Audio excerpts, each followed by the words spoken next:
Les problèmes d'argent ou les disputes nées des problèmes d'argent constituent une première cause de divorce. Vous savez, ce n'est pas un sujet qui est assez léger, c'est un sujet très très important. La première cause de divorce demande qu'on prenne du temps pour s'intéresser et discuter. Deuxièmement, même quand on n'arrive pas au divorce, on vit comment? On vit sous tension permanente. C'est les discussions le matin, les discussions le soir. C'est tout le temps en train d'être de mauvaise humeur parce qu'on anticipe ou bien qu'on réagit à ce que le conjoint a fait en face.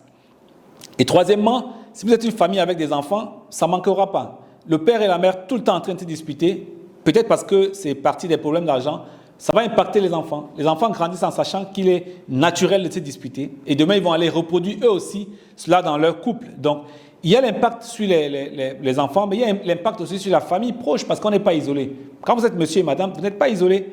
Il y a des personnes qui vont être proches de vous, vous ne serez pas contente, vous allez le dire à votre sœur, le mari ne sera pas content, il va le dire à un ami ou à un frère. Donc, ça va aller au-delà de vous et d'éteindre en fait dans les relations familiales au sens large.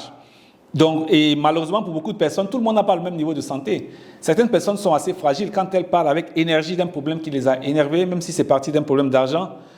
À la fin, on voit parfois arriver des hypertensions qui, si on y prend garde, vont peut-être avoir des complications beaucoup plus tard. Donc, c'est un sujet important. Les conséquences négatives sont importantes et c'est un sujet qui mérite vraiment qu'on prenne le temps d'en parler.